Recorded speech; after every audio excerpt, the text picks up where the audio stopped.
The galaxy was already burning. Not worlds that once shined with life now floated as dead husks in space.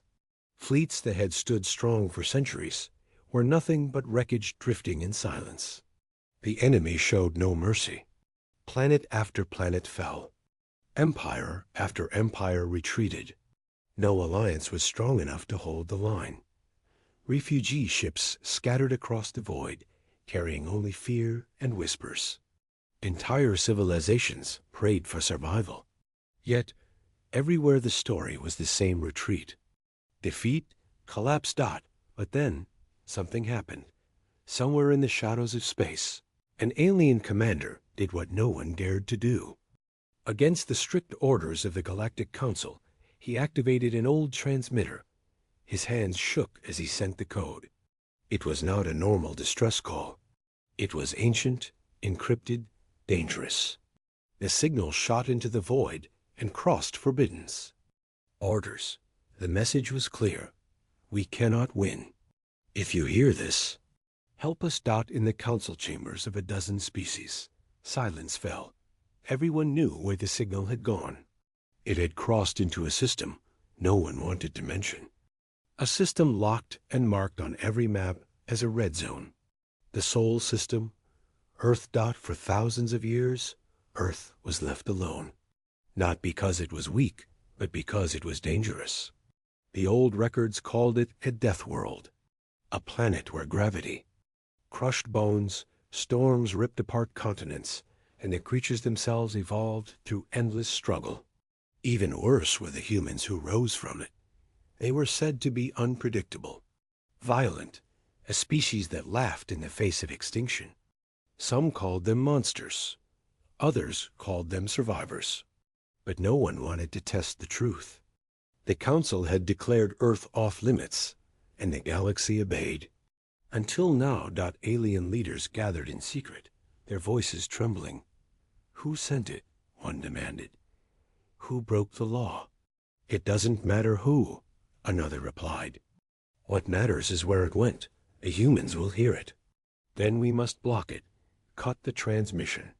If they answer, we will all suffer. But it was too late. The signal had already crossed the stars. Refugees huddled in hidden colonies, whispered to each other. Stories passed between them like sparks in the dark. The Deathworlders will answer. If they come, the war will change. They are our only hope or our doom. Old soldiers remembered the last time humans fought centuries ago. Those who had witnessed it never forgot.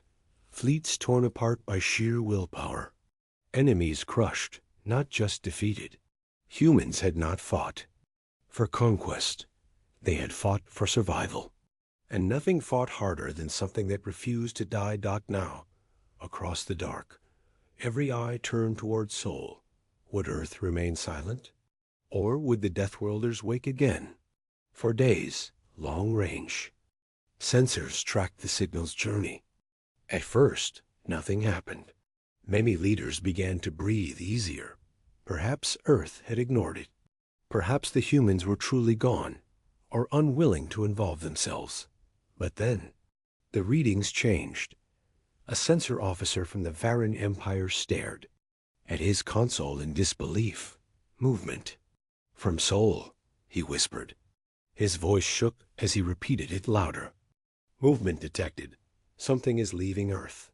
Reports spread like wildfire through the galactic networks. Fleets, governments, smugglers all received the same chilling news. Humanity had answered. Alien councils erupted in panic. Cannot be trusted, shouted one elder.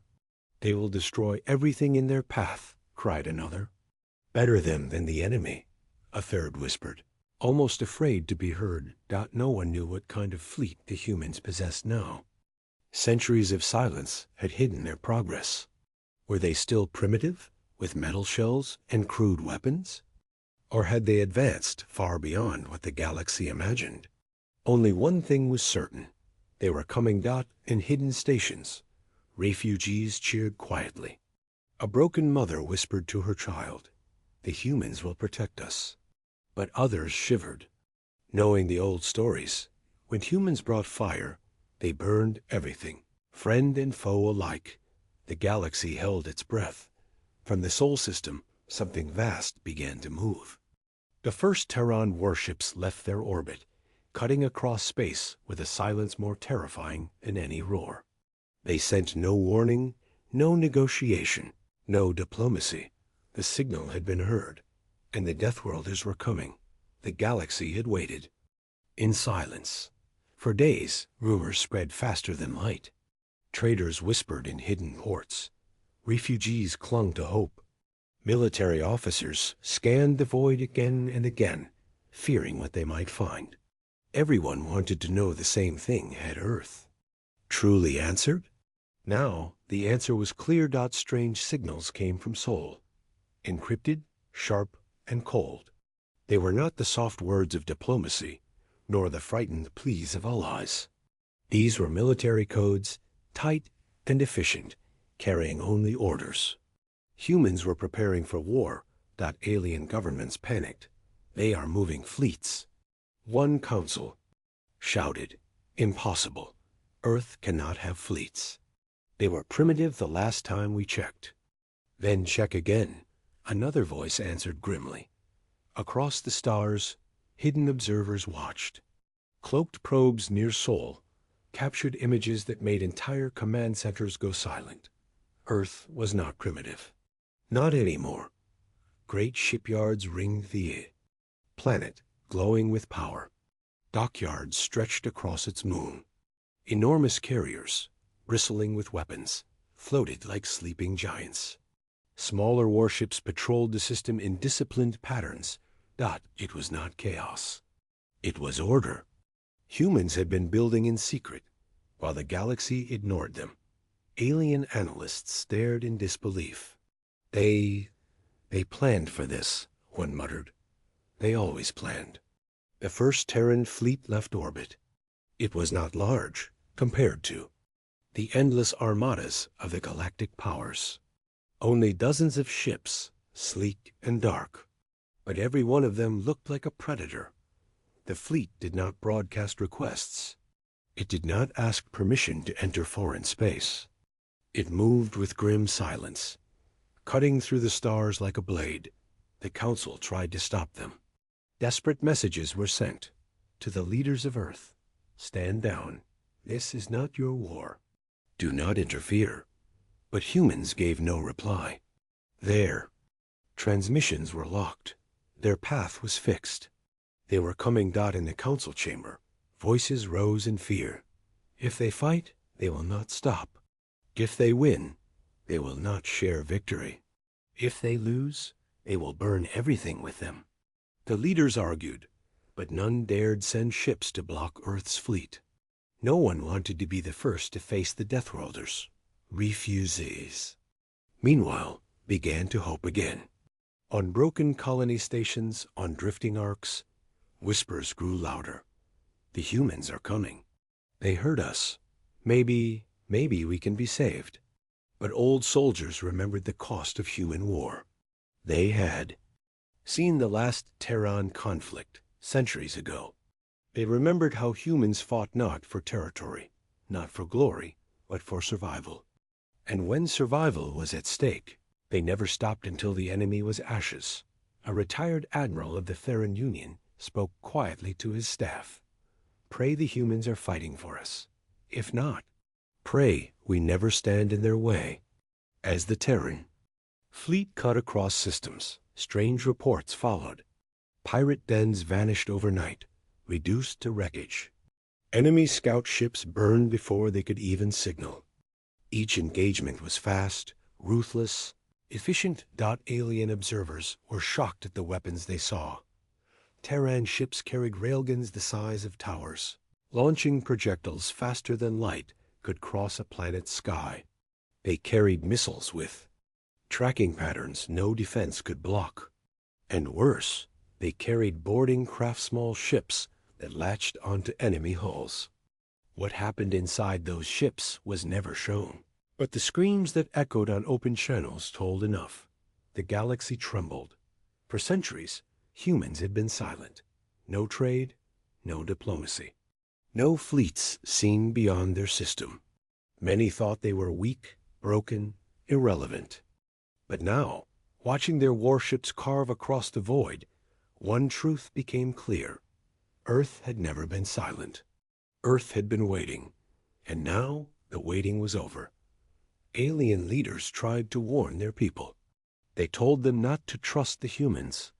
They reminded them of the word Deathworlder. But fear of the enemy was greater. Entire planets sent signals begging for terrain aid. Still, the humans did not answer those calls. They did not speak to allies or enemies. Their ships moved like ghosts, and their silence was worse than any threat. One ambassador begged before the council, "Do you not see? They are not here to save us. They are here to end the war on their terms. We do not control them." But even as he spoke, long-range sensors blared with new warnings. At the edge of the border, near the ruins of a fallen empire, the first major enemy fleet had gathered. Hundreds of ships. The enemy was ready for war. The humans did not hesitate. They did not slow, did not signal, did not prepare long speeches. The Terran fleet locked weapons the moment the enemy appeared. And then they fired first. The first Terran fleet crossed into alien space. To many watching, it looked small. Barely a dozen capital ships with escorts around them. Compared to the endless armadas the enemy used, it seemed laughable. Alien commanders sneered when they saw the fleet. "Is this all the humans have? Toys compared to our ships," one laughed. "Even their hulls are smaller. Their shields cannot last a minute," another said. But the laughter died quickly. Something about the way the Terran ships moved felt wrong. They did not drift like ordinary fleets, wasting time in formation. They cut through space like hunters, every maneuver sharp, every motion calculated. There was no hesitation.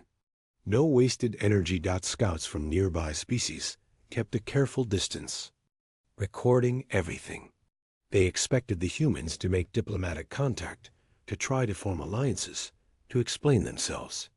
But the Terrans sent nothing. No greetings, no requests. Not even threats, only silence. The first battle came sooner than anyone expected.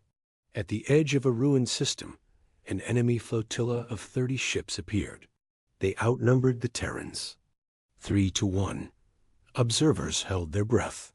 Surely this would end the human attempt before it began. But then, the humans fired first. It was like lightning tearing the dark apart. Railguns unleashed slugs at impossible speeds, tearing through enemy shields as if they were paper. Missiles streaked through space in swarms, splitting into dozens of smaller warheads that chased their targets relentlessly. The enemy tried to respond, their heavier ships turning their guns toward the Terrans. But the humans did not fight like anyone else. They did not hold the line. They did not defend. They attacked like predators. Human ships darted into close range, weaving between enemy fire, their smaller size becoming an advantage. Where enemy commanders expected retreat, humans pressed forward. Where others would have surrendered ground, humans fought harder. The first enemy cruiser exploded within seconds. Then another. Then another. Alien observers watched in horror and awe. The enemy outnumbered the humans. But within minutes, the flotilla was burning. The Terrans had not just won. They had hunted. After the battle, human ships did not celebrate. They did not send victory messages. They simply reorganized and continued forward, as if the destroyed fleet was nothing but an obstacle removed from their path. Refugee ships that had been hiding nearby whispered in shock. Children stared at the burning wrecks, asking their parents, "Are the humans gods?" But the parents shook their heads. Not gods, Deathworlders. The reputation of Earth spread like fire. Every system carried the same story. The humans came, they fought, and the enemy fell. No wasted words. No mercy. In council chambers, the panic grew. "They are not an army," one alien general said.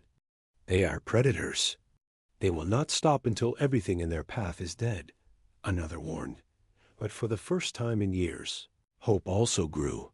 Maybe, just maybe, the humans could do what no one else had done: make the enemy bleed.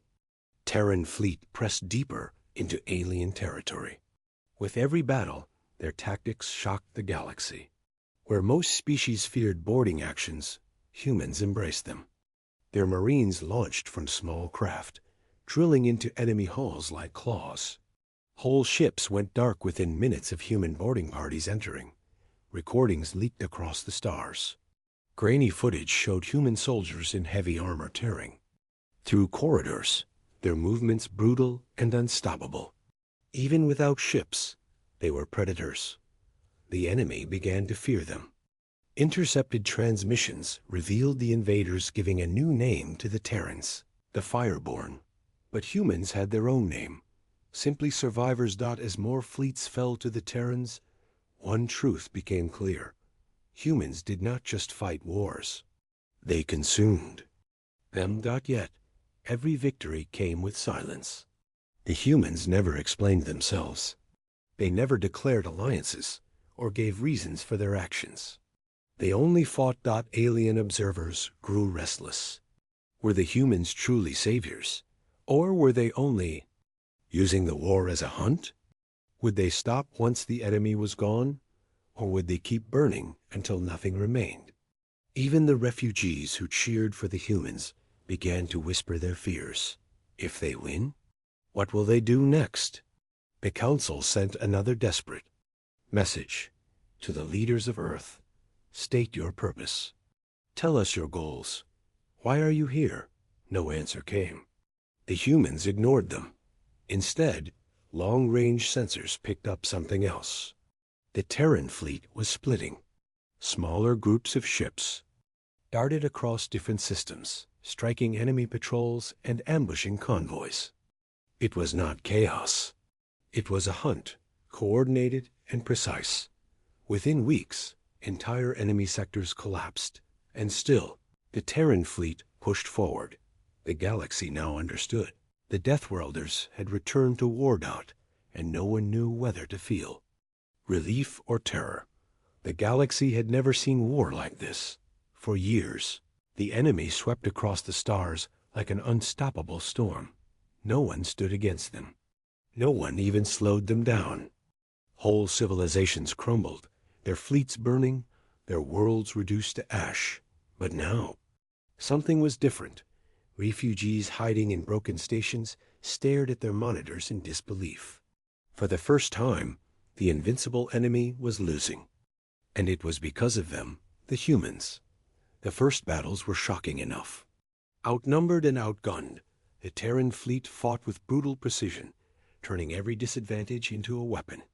But as they advanced, their tactics grew darker, more terrifying. When enemy fleets tried to retreat, humans chased them down. No survivors. When strongholds resisted, humans didn't waste time with sieges. They cracked defenses with kinetic bombardments, raining destruction from orbit. The enemy's arrogance, the belief that no one could touch them, crumbled under Terran fire. Alien eyes across the galaxy widened. For centuries, humans had been silent. Now, their return was not quiet at all. It was fire, spreading system by system. On one captured broadcast, a Terran commander gave the only message aliens had heard so far: no more retreat. This ends now. The words echoed across hundreds of worlds. To some, they were salvation. To others, they were a warning. The Council met again in secret. Fear filled the chamber. If they continue like this, they will burn the galaxy itself, one leader said. They are breaking the enemy. Let them fight, another countered. They will not stop at the enemy, a third whispered. You know this. You all know this. But no decision could be made. Humans did not ask for permission. They acted. Reports flowed in from across the stars. At the Keval system. A Terran strike group of only 6 ships destroyed an enemy carrier fleet 3 times its size. At the Norvik Belt, human boarding parties took an entire dreadnought from the inside, using its own guns to kill the rest of its fleet. On the shattered colony of Javer Prime, Terrans descended in drop pods, slaughtering enemy ground troops within hours. Everywhere they went, the humans lit fires. Refugees cheered as their enemies finally fell. In hidden camps, survivors raised Terran flags they had found on black markets centuries ago. To them, humanity was not a nightmare. It was deliverance. But even among those cheering, fear remained. The old stories were clear. Humans never fought halfway.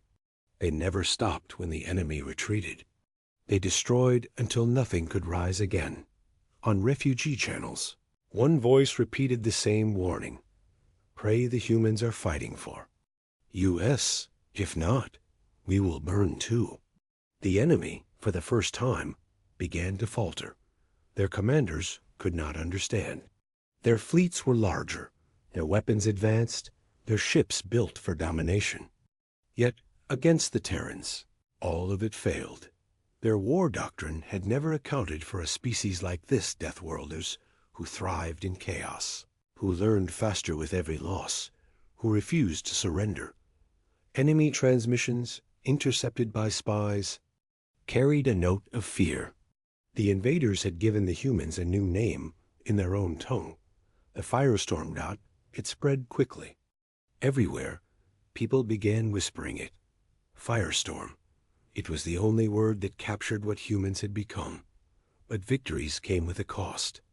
Human ships burned too. Casualties grew with every battle. Alien observers expected the Terrans to slow down, to hesitate, to protect what was left of their fleets. They were wrong. Every loss only made the humans strike harder. Every ship destroyed was answered by the fall of 5 enemy ships. Every casualty was paid for in blood. The Terran response was merciless. On a hidden channel, an alien captain who had witnessed a battle gave his account. They do not fight. Like us, we fight for glory, for empire, for survival. But the humans, they fight as if death itself does not matter. They will burn their own ships if it means the enemy burns too. This is why they are feared. This is why we left them alone. And yet, for all their brutality, something undeniable happened. The enemy began to retreat. It was slow at first. Small groups of ships pulling back, then larger fleets abandoning systems. The unthinkable had happened. The unstoppable force of the galaxy had been stopped. The Terran fleet did not celebrate. They did not slow. They pressed forward, chasing the enemy into deeper space. Their silence was louder than any victory cry. The galaxy watched in awe and dread. For the first time in centuries, there was hope. But with it came a terrifying question. If the humans could make the enemy run, who would make the humans stop? The skies above Earth were no longer the same. At first, people thought it was just a trick of the light, maybe some strange storm. But soon, the truth became clear. Huge, dark shapes moved high above the atmosphere. They were not clouds. They were not natural. They were ships. Alien ships. The news spread fast, across every country, every city, every village. The message was the same. The Galactic Empire has come. On the streets, people gathered in fear. Children pointed at the strange shadows in the sky, while their parents pulled them inside. Soldiers were ordered to bases. Leaders rushed to secret meetings. The whole world felt the same cold weight pressing down. Then the first broadcast came. A voice, metallic and cruel, filled the airwaves. It spoke in hundreds of languages at once, leaving no one confused. Earth, the voice said, your time has ended. You will kneel before the Galactic Empire, or you will be destroyed. The words echoed everywhere, on television screens, on radios, even on phones. Some people screamed. Others dropped to their knees, begging for mercy. In government halls, panic grew. Some leaders argued that humanity should surrender. "We cannot fight them," they said. "Their ships are too many, too strong. If we resist, our planet will burn." Others stood firm. "We will not bow," they argued. "If we kneel once, we will kneel forever." The arguments went on day and night. Plans were drawn, torn apart, and drawn again. But while leaders argued, something strange happened. Humanity did not answer. There was no quick reply to the Empire's demand. The world stayed silent. The galaxy noticed this silence too. Far away in other star systems, alien races whispered to each other. They had seen what the Empire could do. Whole planets had fallen in days. Armies had been broken like glass. No one survived when the Empire decided to rule. So why was Earth not answering? Was it fear? Was it pride? Or was it something else? The Empire itself grew restless. Their fleets circled Earth like predators, waiting for prey. Their commanders expected surrender within hours. Yet hours turned into days, and days into weeks. Still, Earth was quiet. People around the world felt the tension in the air. Every sunrise could be the last.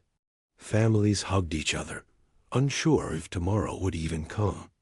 In schools, children asked their teachers, "Will the aliens kill us?" No one had an answer, but there were hints, small, quiet hints that something was happening behind the silence. Strange activity was seen in deep military bases. Cargo ships moved at night, carrying loads no one could identify. Scientists vanished from public view, hidden away in secret labs. Old facilities, long abandoned, suddenly came to life again with lights and power. Whispers spread among the people. Maybe Earth is preparing, but no one could be sure. Meanwhile, the Empire sent another warning. This time their voice carried anger. "Earth, you test our patience. Surrender now or face the fire." Still, Earth gave no reply. The silence continued. Across the galaxy, alien leaders laughed. "Humans are fools," they said. "They will break soon enough. The Empire always wins." Yet others were not so. "Sure. No," they whispered. "This is not normal. Humans are too quiet. They should be begging, but they are not. They should be on their knees, but they still stand. Something is wrong here." The galaxy watched closely. Every move the fee. Empire made near Earth was reported in secret channels, carried by smugglers and spies. Some believed Earth had nothing. Others believed Earth had something it was hiding. On Earth itself, the people waited. They did not know what their leaders planned. They only knew that the silence was heavy, like the pause before a storm. Night, as the alien ships hung in the sky, a young boy stood on a rooftop with his father. The boy asked, "Why don't we answer them, Father?" The father looked at the stars, his face serious. "Because sometimes," he said, "the loudest answer is silence.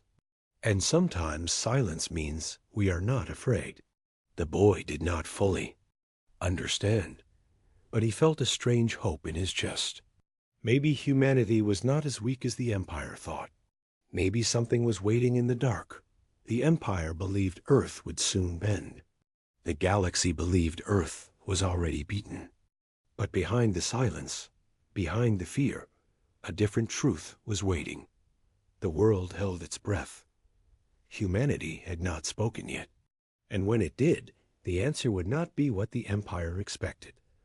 Across the galaxy, the silence of Earth became the theme, loudest sound.